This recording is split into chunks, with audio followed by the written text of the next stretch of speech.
Supplementary exam की policy के बारे में बात करने लगा हूँ। कुछ पॉइंट्स हैं जिनका स्टूडेंट्स को बिल्कुल भी नहीं पता, जिस वजह से वो सप्ली एग्ज़ाम में फ़ेल हो जाते हैं। सबसे पहले तो मैं चांसेस की बात कर लेता हूँ। अभी सेकंड एनुअल एग्ज़ाम 2025 की एडमिशन जारी है। अब वो स्टूडेंट्स जिन्होंने फ्रेश एग्ज़ाम दिया था और उनका रिज़ल्ट अभी फर्स्ट एनुअल एग्ज़ाम 2025 में आया है, उनका जो आखिरी चांस है वो सेकेंड एनुअल एग्ज़ाम 2026 है। 3 चांसेस हैं। अब ज़रा समझ लीजिए कि आपके ये 3 चांसेस कैसे हैं। देखिए, हर साल यानी कि एक साल में 2 एग्ज़ाम होते हैं। जैसा कि अभी 2025 है, इसमें 2 एग्ज़ाम थे। पहला एग्ज़ाम आपने दिया फर्स्ट एनुअल एग्ज़ाम जिसे कहते हैं, जिसमें आपकी सप्ली आ गई। अब आपकी जो सप्ली का जो पहला चांस होगा वो 2025 का सेकेंड एनुअल एग्ज़ाम होगा, जो अभी 40 दिन के बाद होगा। ये आपका पहला चांस होगा। आपका दूसरा चांस नेक्स्ट ईयर का 2026 का जो फर्स्ट एनुअल एग्ज़ाम होगा, उसमें आपका दूसरा चांस होगा। और 2026 का जो सेकेंड एनुअल एग्ज़ाम होगा, उसमें आपका तीसरा चांस होगा। इन 3 चांसेस में अगर आपकी कोई भी सप्ली है, चाहे वो पार्ट 1 की सप्ली है, चाहे पार्ट सेकंड की सप्ली है, आपको वो पास करना ज़रूरी है। लेकिन अगर आपने सेकंड एनुअल एग्ज़ाम 2026 तक अपनी सप्ली को पास न किया, यानी कि तीनों चांसेस के अंदर आपने पास अगर नहीं किया, तो उसके बाद फिर आपको दोनों पार्ट्स के ऑल सब्जेक्ट्स का एग्ज़ाम देना पड़ेगा। अब मिसाल के तौर पे अगर कोई चांस आप मिस कर देते हैं, यानी कि एडमिशन ही नहीं भेजते, तो आप नेक्स्ट ईयर उस चांस में अपेयर हो सकते हैं। एग्ज़ाम ना देने की सूरत में आपका वो चांस काउंट नहीं होगा, आपको पता होना चाहिए। अब ज़रा यहाँ पे जो 9th क्लास की सप्ली और क्लास 10th की सप्ली, इनका ज़रा समझ लीजिए, क्योंकि अगर आप 9th क्लास के हैं और आपकी 9th क्लास में सप्ली आई है, तो यहाँ पे जो पॉलिसी है वो ज़रा मुख्तलिफ है क्लास 10th वालों से। देखिए, अगर आपकी 9th क्लास की सप्ली है, आपका 9th का रिज़ल्ट आ चुका है या अभी आने वाला है, अगर आपकी 9th क्लास की सप्ली आ गई है और आप 10th में पढ़ रहे हैं, तो 9th क्लास की जो सप्ली है वो नेक्स्ट ईयर जब आप क्लास 10th का एडमिशन भेजेंगे, इस सप्ली का एडमिशन उसी के साथ भेज देंगे और आपको एग्ज़ाम भी उसी के साथ देना पड़ेगा।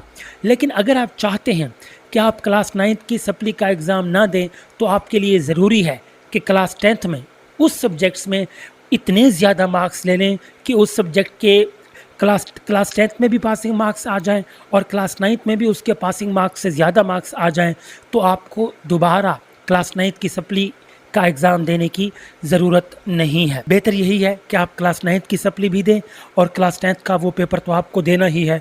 इसमें ये होगा कि आपके मार्क्स बढ़ जाएंगे। जबकि क्लास 10th की जो सप्ली है, जिनकी क्लास 10th में सप्ली आई है, उनकी जो पॉलिसी है वो ये है कि उनको 3 चांसेस दिए जाएंगे। जैसे मैं आपको बता चुका हूँ, 3 चांसेस में उनको क्लियर करना होगी। यहाँ पे एक और अहम पॉइंट ज़रा समझिए। अब वो स्टूडेंट्स क्लास 10th के जिनके पार्ट फर्स्ट में भी सप्ली है, पार्ट सेकंड में भी सप्ली है, दोनों पार्ट्स में सप्ली है, क्या दोनों पार्ट्स की सप्ली देना ज़रूरी है? अब मिसाल के तौर पे केमिस्ट्री ले लेते हैं। कोई स्टूडेंट है, उसकी क्लास 9th में भी सप्ली आ गई, क्लास 10th में भी केमिस्ट्री में सप्ली आ गई। अब बेहतर तो यही है कि वो दोनों पार्ट्स की सप्ली का एग्ज़ाम दे, इससे मार्क्स भी बढ़ जाएंगे और पास भी हो जाएंगे। लेकिन अगर आप ये चाहते हैं कि आप सिर्फ एक पार्ट की सप्ली का एग्ज़ाम दें, दूसरे में आपको देने की ज़रूरत ना पड़े, और उस एक पार्ट का जो एग्ज़ाम आप देंगे उसके मार्क्स इतने ज़्यादा आ जाएं कि दोनों पार्ट्स के पासिंग मार्क्स में से ज़्यादा मार्क्स आ जाएं, तो आप पास कर सकते हैं।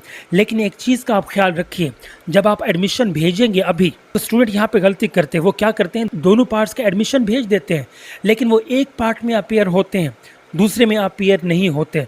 ऐसे में जिस पार्ट में आप अपेयर हुए और आपके मार्क्स भी ज़्यादा आ गए, पासिंग मार्क्स से ज़्यादा मार्क्स आ जाते हैं, लेकिन आपको पार्ट फर्स्ट में पास नहीं किया जाएगा क्योंकि आप उसमें अपेयर नहीं हुए होंगे। तो या तो आप एडमिशन ना भेजें पार्ट फर्स्ट का। अगर आपने पार्ट फर्स्ट का एडमिशन भेज दिया तो आपको अपेयर होना लाजमी है। कहने का मतलब ये है कि आपको दोनों पार्ट्स में अपेयर होना लाजमी है कि अगर आप इसका दोनों पार्ट्स का एडमिशन भेज देंगे। ऐसे में अगर आपके एक पार्ट में ज़्यादा नंबर आ जाते हैं और दोनों पार्ट्स के पासिंग मार्क्स से भी ज़्यादा मार्क्स आ जाते हैं, तो ऐसे में आपको दोनों पार्ट्स में पास कर दिया जाएगा। उम्मीद है मैं अपना जो पॉइंट है वो ईज़िली आपको समझा पाया हूँ। अगर कोई क्वेश्चन है, अगर मेरी बात आपको समझ नहीं आई, कोई कन्फ्यूजन है, सो नीचे कमेंट बॉक्स में आप फिर से पूछ सकते हैं। आप कह सकते हैं कि आपको समझ नहीं आया, मैं फिर से आपको एक्सप्लेन कर दूँगा। तो ये थी दोनों पार्ट्स में सप्ली का जो अगर आपकी सप्ली आ जाती है, उस हवाले से ये पॉलिसी बोर्ड की तरफ से जारी की गई है। पॉलिसी का जो नोटिफ़िकेशन होगा वो भी आपने स्क्रीन पे देख लिया होगा। तो यही सिंपल सी पॉलिसी है। इसमें अगर आप पास नहीं करते क्लास 10th के बाद, तो 3 चांसेस के बाद आपको ऑल सब्जेक्ट्स का, दोनों पार्ट्स के ऑल सब्जेक्ट्स का एग्ज़ाम फिर से देना पड़ेगा। तो उम्मीद है ये पॉइंट्स आपको क्लियर हो चुके होंगे। फिर भी अगर आपके ज़हन में कोई भी क्वेश्चन है, सो नीचे कमेंट बॉक्स में आप पूछ सकते हैं। इस वीडियो को लाजमी शेयर कर दीजिए ताकि जो भी स्टूडेंट्स अभी सप्ली एग्ज़ाम में अपीयर होना चाह रहे हैं, वो सही पॉलिसी के मुताबिक अपीयर हो सकें और अपना जो एग्ज़ाम है उसको पास कर सकें।